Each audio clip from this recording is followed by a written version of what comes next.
What's going on, guys? It's Patrick here, and today I'm coming at you guys with another Spaceland Zombies video. Now, this game has just dropped. I'm sure a lot of you guys are just picking it up, and you may have played Treyarch Zombies before or another version, but this is a much different game. So what I wanted to bring to you guys is 10 things you need to know before playing Spaceland Zombies. I'm also giving away 10 copies of Infinite Warfare, which you guys can win. So all you got to do to enter into that is go to the top link down in the description and just follow the entry guidelines and you can enter in. Basically, you just got to be a subscriber. Anyways, let's get into it. Number 10. Souvenir tokens. So the first time that I played this map, I kept killing zombies and I kept getting these shiny circular like discs that were these drops, and I had no idea what they were used for. They were called souvenir tokens and there was multiple ones around the map, and I quickly figured what they were, but it would have been really nice to know what these were going into the game. So when you kill zombies, sometimes they have the chance to, like a normal drop, like a max ammo or something, they have the chance to drop these souvenir tokens. And if you get 3 of a kind, you can take them individually to these souvenir redeeming places, and when you put all 3 in, you can actually get various drops, and there's all kinds. So you can actually even mix and match the different tokens or whatever, and you get all these different traps, which is absolutely crazy. Now, this is basically like the plant system from Zetsubo no Shima, if you've ever played that, but it was something that I had no idea what was going on, and it would have been really, really nice to know had I already got that going into the map. Number 9, the bank system. So in Treyarch Zombies, we have seen bank systems before where you get points, you deposit it, and you can come back in another game and reuse those points that you've previously earned. And they introduced an ATM system into this map, which is actually similar to that, but a little bit different. So how the ATM system works is you can deposit your cash in, and it only lasts for that round. But what is really, really cool about it is you can actually deposit that in and then go to the other side of the building, and you can have yourself withdraw that money, or you can let a teammate withdraw that money. So it's really, really easy to share points in this map, which is very, very helpful. Coming in at number 8, it's not a specific new feature, but rather just a piece of advice that I recommend for players, and that is to be efficient with your points on this map. Because honestly, guys, there are so many doors that you have to open, and really there are a lot of perks that you're going to be wanting to buy because the guns seem to be a little bit weaker, or maybe the zombies are more powerful, and you need to buy ammo and all this stuff. And really, it's just a map that really uses a lot of your points. It just really, you always feel like you're just getting sucked up through points. So what my piece of advice here is, just be efficient with your cash, okay? Don't make stupid purchases. Make sure, round 1, you're knifing the zombies. Round 2, I usually recommend buying the M1 and just like one-shotting them and then knifing them just to get all the points you can, because again, there's a lot of stuff that you have to open up, and not having enough points is a huge, huge problem. Number 7. The Afterlife and Lost and Found. So you may have seen in their reveal live stream where they showed off this whole feature, but I really don't think it was explained well enough, and this is something that you really need to know. So in a normal co-op game, if you die, you totally bleed out, you go into this Afterlife mode, you have to get enough soul power so you can come back and respawn into the game. That's known. When you come back, you can go to this Lost and Found system, which is located at the spawn, pay 2,000 points to get your guns back, okay? That is all known. However, in solo, this also applies, and my piece of advice again for this is be careful, okay? If you down once on this map, you have to go into the Spaceland Afterlife mode, and then you come back into the game with nothing. You don't have any guns, just the starting pistol, no perks.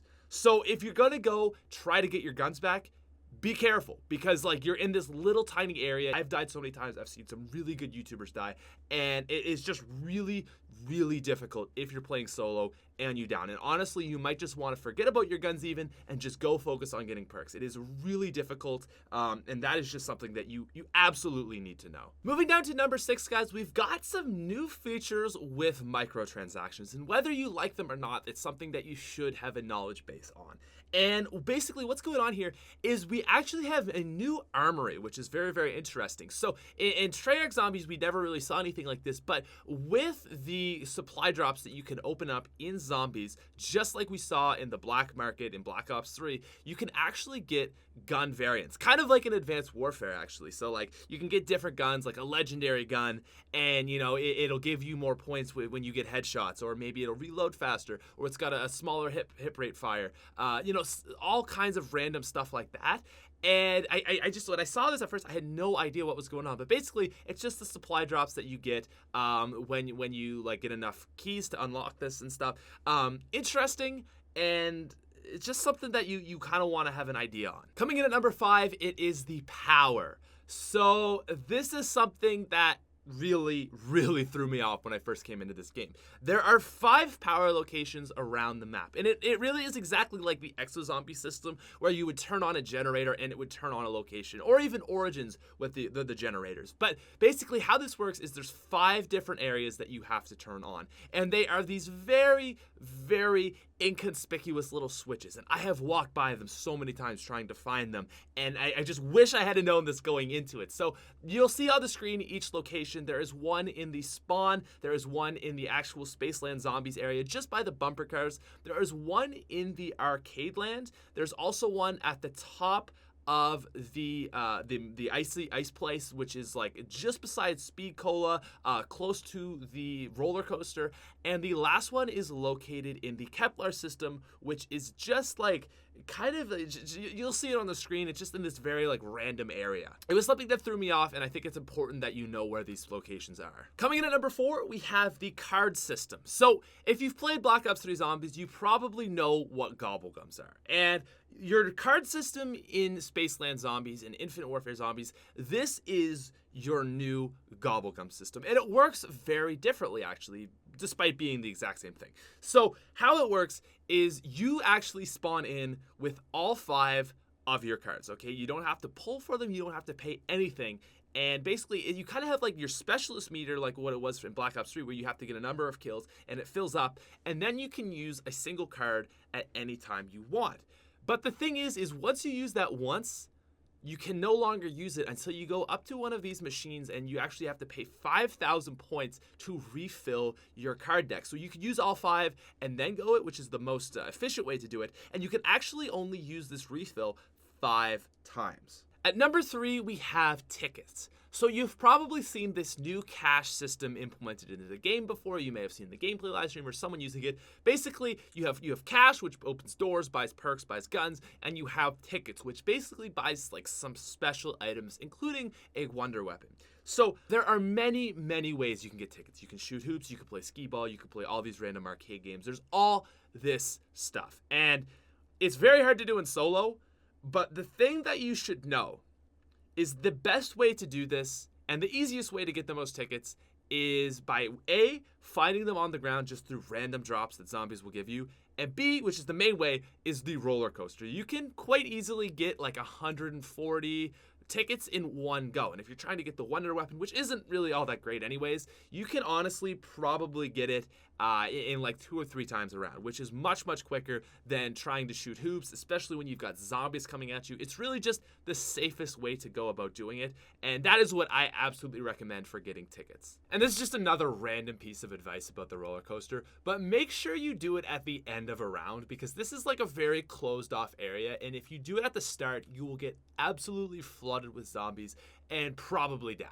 Coming in at number 2, we have perks. So there are a total of 10 perks in this map, and although most have stayed the same with just a new name, there are actually 2 relatively actual new perks in this map. So I want to go over those 2 first, and then I'll just explain all the other normal perks. So the first 2 we have is Slappy Taffy. This is 2,000 points located at the Kepler system, and it basically is like a Bowie knife. It just makes your melee attack more powerful. The other one is called Trailblazers, and this is like your banana colada. You do a sliding motion, you set the path on you on fire, and it damages the zombies. Neither of which are very great. Now the other 8 perks that we have is Up and Atoms, which is quick revive, Tough Enough, which is Jug, Racing Stripes, which is Stamina Up, Quickies, which is Speed Cola, Mule Munchies, which is Mule Kick, Bang Bang, which is Double Tap, Bomb Stopper, which is actually PhD, and Blue Bolt, which is Electric Cherry.